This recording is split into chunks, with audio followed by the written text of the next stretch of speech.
Video start करने से पहले मैं आपको बता दूं कि ये मांगा एक गैमलिंग मांगा होने वाली है। इसमें जुआ सट्टा दबाकर चलने वाला है। तो बस मेरा इतना कहना है कि इसकी आदत ना लगाएं। तो मांगा की शुरुआत में हम बाकू को देखते हैं। बाकू एक स्पिनिंग मशीन में अपना लग आजमा रहा होता है। बाकू कहता है, एक छोटा भाई कभी बड़े भाई को नहीं हरा सकता। मुझे लगता है मुझे बोनस मिलने वाला है। यहाँ पर बाकू हार चुका होता है। उसके बाद हम बाकू को करियाशु खाते हुए देखते हैं। खट्टा। छोटा भाई कहता है, मैं आपको क्या ट्रीट दे सकता हूँ? बाकू कहता है उसकी कोई जरूरत नहीं। ये दोनों आगे जा ही रहे होते हैं कि कुछ लौंडे लपाटे आ जाते हैं। ये लोग छोटे भाई के लिए आए होते हैं। वो लोग कहते हैं, चल छोटे खोपचे में चल। बाकू उसके मुंह पे एक जोरदार मुक्का बजाता है और कहता है, ये एक इल्लीगल लोन है, इसे तुम यहाँ कलेक्ट नहीं कर सकते। गिरा हुआ बंदा कहता है, जब तुम लोग पैसे लेने आए थे तो बड़ी विनम्रता से बात कर रहे थे। तभी उसके साथ वाला बंदा कहता है, रुक, बॉस को पुलिस ने पकड़ लिया और सारा पैसा जब्त कर लिया। उसके बाद ये दोनों यहाँ से चुपचाप पतली गली से निकल लेते हैं। उसके बाद सीन चेंज होकर एक नई जगह पे आता है। छोटा भाई कहता है, तुम्हारा शुक्रिया भाई, मुझे तो पता भी नहीं था कि ऐसे कानून भी होते हैं। बाकू कहता है, तो ये इस तरीके से काम करता है? हाँ। बाकू गैर कानूनी लोन के बारे में बता रहा होता है। शुरू में माइनस को मौज मस्ती करने के लिए पैसे चाहिए होते हैं और वो उन बड़ी बड़ी कंपनियों का ऐड देखते हैं और वो उन्हें देखकर लोन लेने जाते हैं। समझ जाओ कि वो नर्क के दरवाजे पे खड़े हैं और लोन लेने के बाद उनके पैसे जैसे जैसे खत्म होते जाते हैं वो और लोन लेते हैं और फिर उस नर्क में फंस जाते हैं। छोटा भाई कहता है, नर्क, इसका क्या मतलब है? बाकू बताता है, तुमने जिससे पैसे लिए हैं वो और आएंगे। वो अपना पैसा लिए बिना हार नहीं मानेंगे। छोटा भाई कहता है, क्या मैं अब मुसीबत में हूँ? बाकू कहता है, फिक्र मत करो, अभी तुम्हारी किस्मत उतनी खराब नहीं हुई है। कैसा रहेगा कि मैं तुम्हारी लोन चुकाने में मदद करूं? फिर बाकू बड़े कूल वे में कहता है, my name is Madram Baku and I am a gambler. फिर ये दोनों पहुंच जाते हैं एक इलीगल कसिनो में। उसके बाद हम इस कसिनो के हाउस कट को देखते हैं। हाउस कट के मुताबिक यहाँ जितने भी बोर्ड्स लगे हैं उसका प्रॉफिट हिस्सा कसिनो को जाएगा। यहाँ पर हमें बताया जाता है, सरकारी कसिनो से ज्यादा विन रेट अंडरग्राउंड कसिनो में होता है। लेकिन आपको जेल नहीं जाना तो आप सरकारी कसिनो जा सकते हैं। उसके बाद हम बाकू को देखते हैं। बाकू जब से वहाँ आया होता है तब से लोगों को घूर ही रहा होता है और उसका भाई तो बस मुफ्त का खाना पेड़ रहा होता है। थोड़ी देर बाद बाकू बोलता है, अब समय आ गया है। बाकू एक टेबल पे जाता है। उसका माहौल बड़ा ही खराब होता है। बाकू एक बुढ़े के कंधे पे हाथ रखता है और कहता है, अरे बस कर बुढ़े, तुझे खेलना नहीं आता?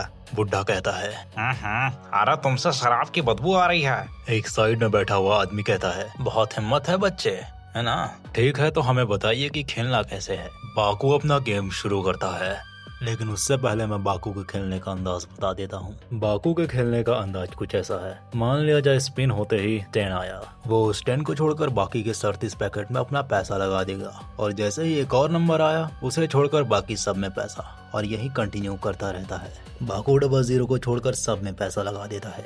सभी लोग सोच रहे होते हैं कि ये क्या बकवास कर रहा है, पर हम देखते हैं कि स्पिन करके आया होता है 10 ब्लैक और बाकू जीत चुका होता है। बाकू फिर से यही करता है और 00 और 10 को छोड़कर सब में पैसा लगा देता है। रूलेट एक और बार स्पिन होता है और हम देखते हैं कि 26 आया होता है। बाकू फिर से जीत चुका होता है। ये देखकर तो बाकी सारे जुआरियों के पसीने छूट रहे होते हैं। बाकू बिना देर करे हुए फिर से वैसा ही करता है। 00, 10 और 26 को छोड़कर सब में पैसा लगा देता है, वो भी बेट को बढ़ाकर। पर इस बार कुछ अलग होता है। बाकू शौक होकर देखने लगता है। इस बार रूलेट पर 10 आया होता है। बाकू अब 37,000 येन के लॉस में होता है। बाकू के पास सिर्फ अब 37,000 येन और बचे होते हैं। बाकू उन्हें चिप्स में बदल देता है। ये देखकर साइड में बैठा बंदा क्रीपी स्माइल के साथ सोच रहा होता है, एक और बार वही दाव, इस बार आखिरी पैसे से। बाकू भी अपने मन में सोच रहा होता है, इस बार ऐसा नहीं होगा। सभी लोग बाकू को बेवकूफ समझ रहे होते हैं। बाकू बड़े ही स्वैग से करी चबा रहा होता है। इसके बाद हम पास का सीन देखते हैं। बाकू छोटे भाई से कह रहा होता है, आखिरी दाव पर जिस नंबर पर मैंने पैसे नहीं लगाए होंगे उस नंबर पर सारे पैसे लगा देना। अब बाकू ने 10 नंबर पर पैसे नहीं लगाए होते हैं। अब हमें देखना है कि कौन सा नंबर आता है। रोलेट स्पिन होती है और हम देखते हैं कि सब रोलेट को घूर रहे होते हैं। तभी हमें पता चलता है कि नंबर 10 आया होता है। भाई साहब, आसपास के सभी लोग सोच रहे होते हैं, I can not believe that, ये आदमी है कौन? उसके छोटे भाई के तो मुंह में गोटे आ चुके होते हैं। उसे विश्वास नहीं हो रहा होता है कि हम लोग जीत चुके हैं। उसके बाद बाकू उठ के जा रहा होता है। तभी छोटा भाई कहता है, रुको बाकू-सान। उसके साइड में बैठा हुआ आदमी कहता है, उसने क्या कहा? बाकू-सान?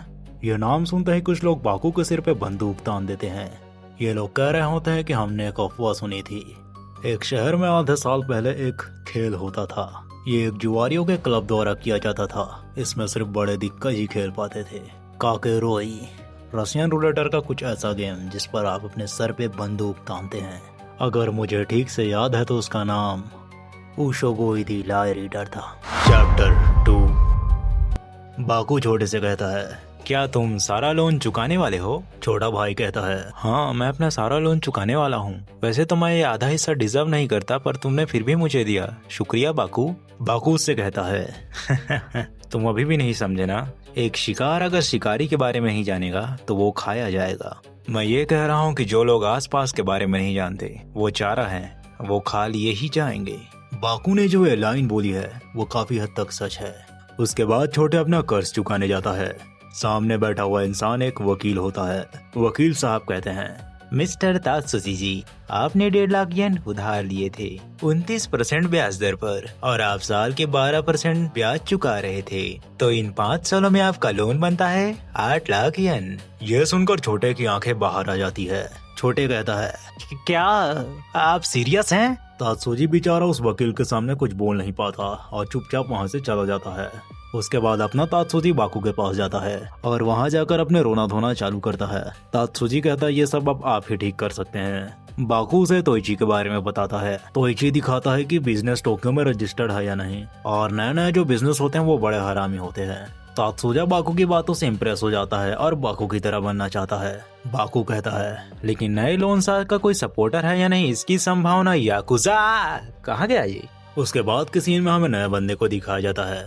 नमस्ते, यह नाइट्रो लोन है। हे मूरा, मैं 10 मिलियन की लॉटरी जीता हूँ, मेरा नंबर है 234। और मूरा कहता है, अबे राखफोन, मैं कोई मुरा वुरा नहीं हूँ। दूसरे सीन में हम देखते हैं कि वहाँ पर तात्सुजी बैठा है। तात्सुजी कहता है, तुमने जो मेरे लोन पर ब्याज दिया है वो काफी ज्यादा नहीं है, ये गैर कानूनी है। सामने वाला टकलू गुस्से से कहता है, अबे तेरी तो, क्या बोल रहा है तू? फिर उसके बाद टकलू का इम्प्रेशन एक ही झटके में बदल जाता है। तुझे पता था कि ये इलीगल है, फिर भी अकेले आ गया। यह सुनकर तो तात्सुकी के पसीने छूटने लगे। टकलू कहता है, इस 4 दीवारी के अंदर बने ऑफिस को बाहरी दुनिया से कोई लेना देना नहीं। तात्सुजी कहता है, इसका क्या मतलब है? तभी मूरा कहता है, कपड़े उतार साले के और भागने मत देना इसको। टकलू तात्सुजी का कलर पकड़ लेता है और उसे एक घुसन लगाता है, पर तभी वहाँ बाकू की एंट्री होती है। टकलू कहता है, बाकू कहता है, ये सवाल तो मुझे तुमसे करना चाहिए। बाकू यहाँ पर ऐड देख कर आया होता है। उसे पता चल जाता है कि यहाँ तात्सुजी आया है। बाकू जाता है और टेबल में दोनों पैर रख के बड़े एटीट्यूड के साथ बैठ जाता है। टकलू फिर से पूछता है कि तू है कौन, लेकिन बाकू कहता है, ये लाइन मेरी है। मुझे याद नहीं कि मैंने किसी लोन शार्क को यहाँ पर बिजनेस करने दिया हो। तुम लोगों ने मेरे दोस्त को मारा, यह तो अच्छी बात नहीं है। मेरा ग्रुप चुप नहीं बैठेगा। टकलू थोड़ा डर जाता है और सोचता है, कहीं ये आदमी याकुजा तो नहीं। मूरा बड़ा चालाक होता है, इसलिए कहता है, अगर आपके पास कोई ग्रुप है तो उसे बुलाइए। लेकिन बाकू बड़ी चालाकी से कहता है, मेरा आज कोई भसड़ करने का मन नहीं है, मैं यहाँ उधार लेने आया हूँ।